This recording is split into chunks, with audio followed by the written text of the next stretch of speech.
धन्यवाद अध्यक्ष महोदय।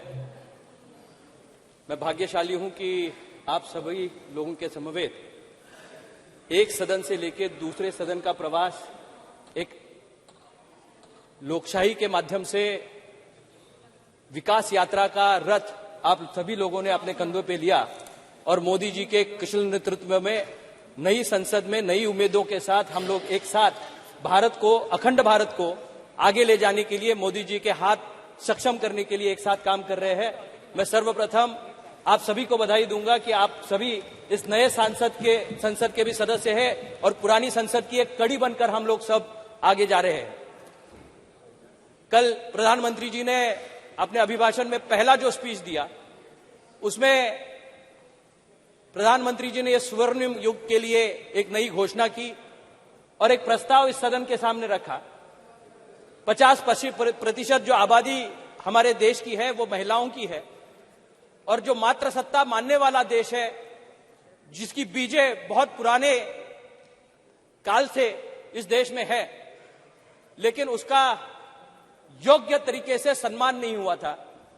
आज भारत के लोकप्रिय प्रधानमंत्री जी ने इस वास्तव को ध्यान में रखते हुए अगर देश को आगे ले जाना है तो महिलाओं का सहभाग या उनका कंट्रीब्यूशन इस देश के होने वाले विकास में समानता से होना चाहिए। इसलिए उन्होंने जो एक पहल की है उसका मैं मेरी पार्टी की ओर से पहले समर्थन करता हूं और उस पार्टी की ओर से, शिवसेना पार्टी की ओर से माननीय प्रधानमंत्री जी का अभिनंदन करता हूं। यह प्रस्ताव बहुत बार लोकसभा में आया, राज्यसभा में भी आया।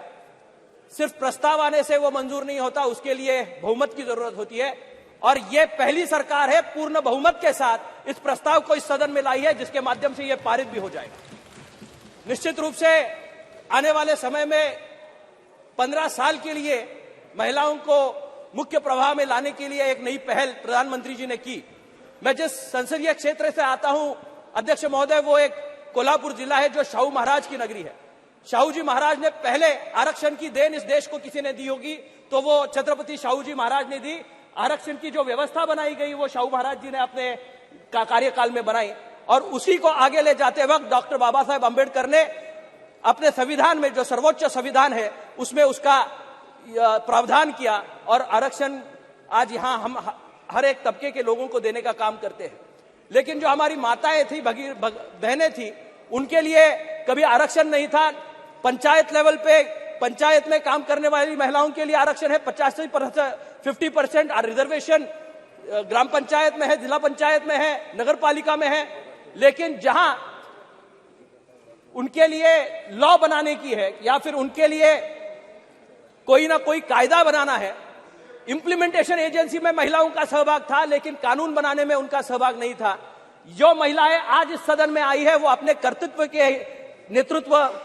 पे अपना नेतृत्व स्थापित करके यहां पे आई है। मैं पहले उन महिलाओं का, जिन्होंने भी आज संसद में किसी भी आरक्षण के बिना अपना स्थान प्रस्तापित किया है, उन सभी माता भगिनों का मैं तहे दिल से अभिनंदन करना चाहूंगा, क्योंकि तब रिजर्वेशन नहीं था सर। आज मोदी जी की वजह से 33% रिजर्वेशन की बात हो रही है। इनके लिए कोई रिजर्वेशन नहीं था। उन्होंने अपने बलबूते पे पहला संघर्ष अपने कुटुंब से करके राष्ट्र में पहुंचने के लिए, सर्वोच्च सभागृह में पहुंचने के लिए बहुत बड़ा संघर्ष सारे महिलाओं ने किया है।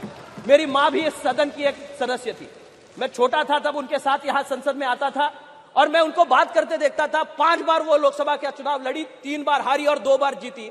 मैं अभिमान के साथ कहना चाहूंगा कि एक महिला का संघर्ष, उसका बेटा होते के नाते मैंने इनका परिवार का सदस्य होने के नाते मैंने नजदीक से देखा है। मेरे पिताजी का निधन सिर्फ 3 साल का था, मैं तब हुआ था, लेकिन उसके बाद एक औरत होने के नाते जिस संघर्षपूर्ण भूमिका से सिर्फ घर का नहीं, इस राष्ट्र का भी प्रतिनिधित्व करने का काम मेरी मां ने किया।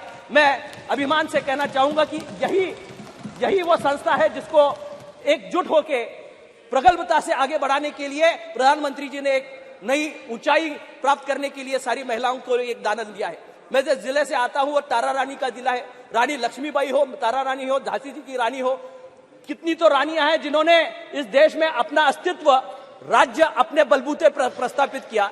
लेकिन आरक्षण की इस देन की वजह से सिर्फ महिलाओं को इसका उत्कर्ष करने की कारण नहीं है। जब मैं कल इसका विवेचन प्रधानमंत्री जी कर रहे हैं तो बहुत लोगों को शंका आने लगी, सबसे ज्यादा पुरुष लोग डर गए।